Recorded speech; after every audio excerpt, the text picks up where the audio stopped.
तर आपण पाहत आहात RPN न्यूज लाईव्ह. मुंबई महाराष्ट्रामधील महिला संघर्ष समितीच्या वतीने आयोजित आजच्या बैठकीमध्ये विशेष काय चर्चा झाली ती सर्वांशी पाहू द्या. मुंबई महाराष्ट्रातील विविध विभागातील सल्लागार आणि अनेक पदावर असणारे पदाधिकारी आज आपल्यासोबत आहेत. जाणून घेऊया पूर्ण माहिती.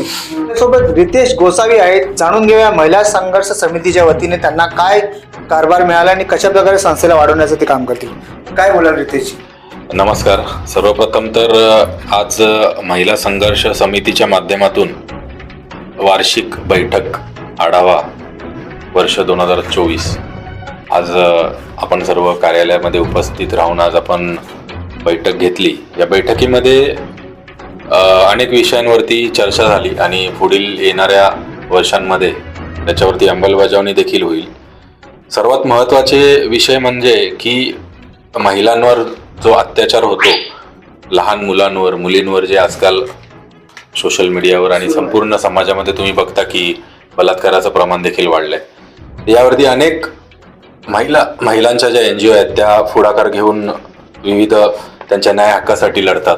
तर असाच लढा आपण आता जोरात पुढे चालू ठेवणार आहे. त्यासाठी महाराष्ट्रामधील बरेचशा महिलांचं एक्झिक्युटिव्हीकरण करणं, महिलांसाठी रोजगार देणं, तसेच महिलांचं सक्षमीकरण करणं, ते सामान्य नागरिकांच्या मुली असो, विद्यार्थिनी असो किंवा महिला असो, पोलीस महिला असो, यांच्यासाठी आपण बरेचशी कामं देखील करणार आहे. महाराष्ट्रभर आपण राज्यभर मोफत आरोग्य शिबिरांचं आयोजन करून, रक्तदान शिबिरांचं आयोजन करून, धर्मदाय आयुक्ताच्या ज्या योजना आहेत त्याचे अवेअरनेस ग्राउंड लेवलवर कसं होईल आणि त्या योजनांचा लाभ संपूर्ण महाराष्ट्रातल्या जनतेला व महिलांना कसा होईल याची सर्वात जास्त आपण कामं यासाठी करणार आहे. बरेच विविध कामं देखील आपण करणार आहे. धन्यवाद. तर आपण पाहिलं की कशा प्रकारे रितेश गोसावी ह्या संस्थेसाठी काय काय करणार आहेत, कशा प्रकारे पुढे ही संस्था वाढवण्यात, त्याच्याबद्दल आपण जाणून घेतलं. आपल्यासोबत बशीर शेख देखील आहेत जे पालघर विभागातील चांगल्या प्रकारची कामगिरी निभावतात. त्यांच्याकडून पण जाणून घेऊया. काय बोलाल बशीरजी? नमस्कार. माझं नाव बशीर शेख आहे. मी पालघर जिल्हा सल्लागार आहे महिला संघर्ष समितीमध्ये. आणि अनेक जसे माझे मागचे सल्लागार रितेश सरांनी सांगितलं त्याचप्रमाणे पुढे पण आम्ही आज बैठक आमची झालेली आहे, वार्षिक बैठक झालेली आहे आणि पुढे पण आम्ही असेच काम करत राहणार.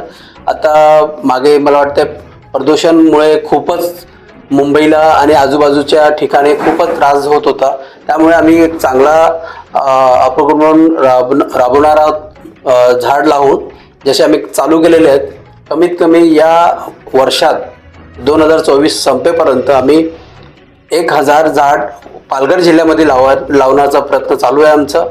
आणि जसे सरांनी सांगितलं का महिलांसाठी आता जे प्रॉब्लेम्स वाढलेले आहेत, आधी पण होते, एवढे नव्हते, आता जास्त वाढलेले आहेत. त्यामुळे महिला संघर्ष समितीच्या माध्यमातून अलग तालुक्यात, जिल्ह्यात किंवा शहरी भागात किंवा गाव ठिकाणी आम्ही आमच्या चांगल्या घराघरापर्यंत पोहोचणार आणि पोहोचून महिलांसाठी काय मदत लागणार हे आम्ही करणार. धन्यवाद. तर आपल्यासोबत बशीर शेख होते. त्यांनी पालघरमध्ये जो उपक्रम राबवण्याचा जो संकल्प केला आहे, 1000 झाडं, म्हणजे साधारण छोटी गोष्ट नाही. एक व्यक्ती स्वतः जर 1000 झाडं लावण्याचा संकल्प साधतो तर मुंबई, महाराष्ट्र, देशामध्ये जर प्रत्येकाने जर हा विचार केला तर हिरवीगार पूर्ण देश होईल, वातावरण शुद्ध होईल आणि सर्वांना शुद्ध ऑक्सिजन मिळेल. आपल्यासोबत शिंगटे साहेब देखील आहेत जे मुंबई पोलिसांमध्ये कार्यरत आहेत. अनेक प्रकारे लोकांची मदत करतात. महिला संघर्ष समितीच्या पहिल्या दिवशीपासून ते जोडलेले आहेत. त्यांच्याकडे देखून जाणून घेऊया आपण काय पूर्ण माहिती आहे. काय बोला? मी रमेश पांडुरंग शिंगटे, महिला संघर्ष समितीच्या स्थापनेपासून त्याचं कार्य करत बघत होतो. मी त्यांचे सल्लागार, अध्यक्ष यांच्याशी चांगले संपर्कामध्ये आहे. आजपर्यंत मी त्यांना कायदेशीर सल्ले बरेच दिलेले आहेत. आत्ता सध्याच्या परिस्थितीमध्ये महिला व बालकांच्यावर खूप अन्याय किंवा अत्याचार होत आहेत. त्यांच्या घरगुती व जे काय अडचणी आहेत त्याच्यामध्ये महिला संघर्ष समिती आजपर्यंत खूप चांगलं काम केलेलं आहे आणि ती करत आहे. आणि त्यांना यापुढे मी कायदेशीर सल्ला व कायदेशीर मदत काय लागेल त्याच्याबद्दल मी त्यांना सहकार्य करणार. महिला संघर्ष समितीच्या आज रीना जाधव या अध्यक्ष असून त्यांनी 2010 पासून मी त्यांना ओळखतो आणि त्यांनी बऱ्याच महिलांना त्यांनी ग्राउंड लेवलवर मदत केलेली आहे आणि त्यांनी बरेच महिलांच्याकडे आपल्या वैद्यकीय किंवा आर्थिक किंवा कायदेशीर अशा प्रकारची मदत करून त्यांना सक्षमीकरण केलेलं आहे आणि त्यांना आम्ही एक सहकार्य करणार आहोत आणि यापुढे मी त्यांच्यासाठी मदत करणार आहे. मी राजेश पांडे, महिला संघर्ष समितीचा लीगल ॲडवायझर आणि प्रचार माध्यमांचं काम मला या संस्थेच्या माध्यमाने मिळालं आहे. महिला संघर्ष समितीबद्दल जास्त काय बोलण्यासारखं नाहीच आहे, कारण आपल्या चॅनलच्या माध्यमातून तुम्ही प्रत्येक छोट्या मोठ्या गोष्टी लोकांच्या जनतेपर्यंत पोहोचणाऱ्या ज्या काय सेवा आहेत, संघर्ष समितीची पूर्ण जी टीम आहे, लीगल ॲडवायझर असू दे, स्तराच्या ज्या सेविका असतात त्या पण या संस्थेला जोडल्यात. रीना जाधव माझी बहीण आहे, हे सांगण्यासारखं नाहीच आहे, मला सर्वांना माहिती आहे. या संस्थेच्या प्रत्येक गोष्टीला मोठ्या स्तरापर्यंत कसं पोहोचवायचं आहे त्याची जबाबदारी मला मिळाली आणि ती चांगल्या प्रकारे मी पार पाडीन याची मला स्वतःला जबाबदारी आहे आणि मी ती करेन. एवढंच बोलतो.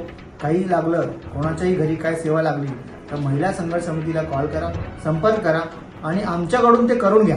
एवढंच तुम्हाला निवेदन. धन्यवाद.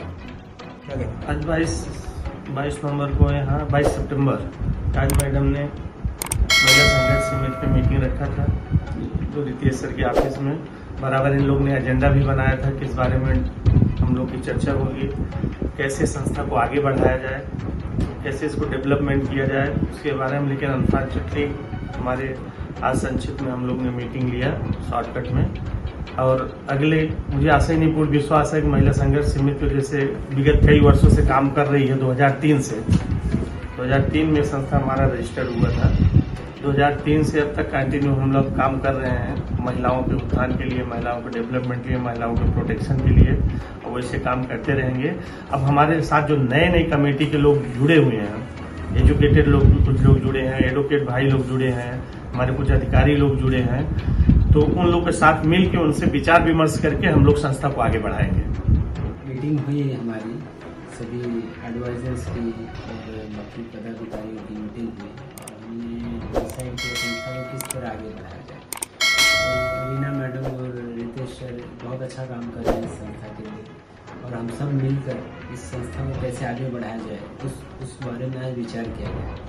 और जो कुछ लोग हैं जिनको लीगल सपोर्ट की ज़रूरत होती है, एडवाइस की लीगल एड की ज़रूरत होती है, जिनके पास जो गरीब लोग हैं उनकी हम मदद करेंगे. संस्था के मैडम हैं, रीना मैडम हैं, और हम एडवोकेट हैं, फ्री ऑफ कॉस्ट भी मदद करेंगे गरीबों की. और इस तरह से संस्था को कैसे आगे बढ़ाना है वो सारी चीज़ें हम देखेंगे. और ये मीटिंग आज हुई है और एक आगे भी मीटिंग करेंगे इस बारे में.